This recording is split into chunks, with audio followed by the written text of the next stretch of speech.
Olympic runner Kara Goucher first found her stride on the track at Duluth East High, a course that built her and the city on a hill that believed in her.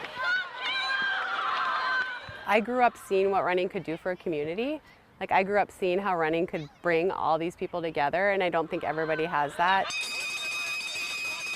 After setting records in high school and college, Goucher ran in the 2008 and 2012 Olympics.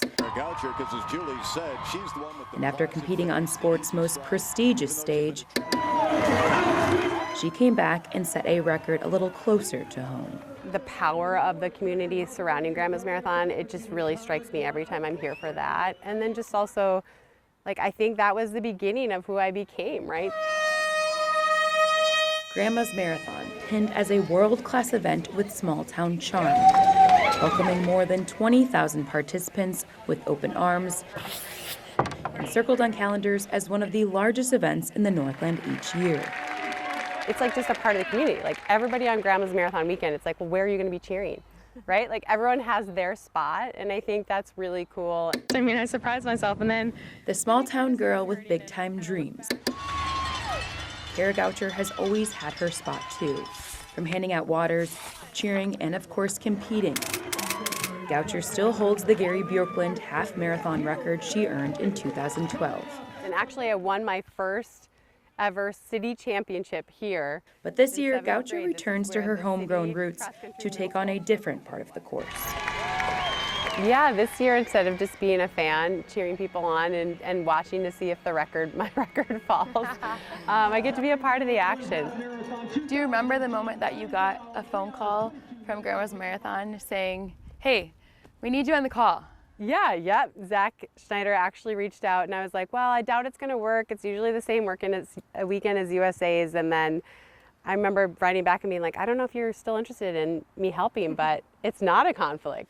Just another addition to Goucher's rich resume, joining the Grandma's Marathon broadcast team for the first time. But it will not be her first time taking on an assignment like this. And you said February is the last time that you called a race. I'm a little rusty. You feel like you're a little rusty, okay? I do feel like I'm a little rusty. The last race I called was the indoor USATF championship, and the longest race there that we called on TV was a mile. So this is a little different, but also this is the event I know so well, and this is the event that was my baby. So I'll be able to transition, I think, pretty well into marathoning.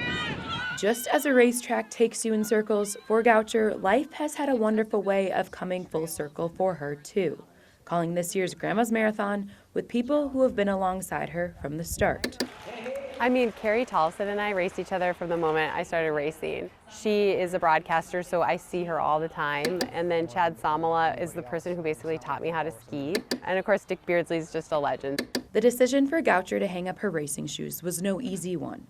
She was diagnosed with dystonia in 2021, a rare neurological movement disorder that takes away control from her body when racing. But she stayed the course, on pace for this new adventure, with dreams of setting the pace for the next generation of young athletes along the way. But if you could tell the people that are now here running this track at Duluth East as a Greyhound, who have the roots of Duluth, that have big dreams like you do too, what would you tell them? Well, no dream is too big. I really believe that. If I can make it, anyone can make it. But you're from this amazing community that's going to support you, whether you get to the top or not. You can bet there's no distance Goucher won't go if it means witnessing more dreams come to life right beside the shores of Lake Superior, always answering the call for the place that started it all.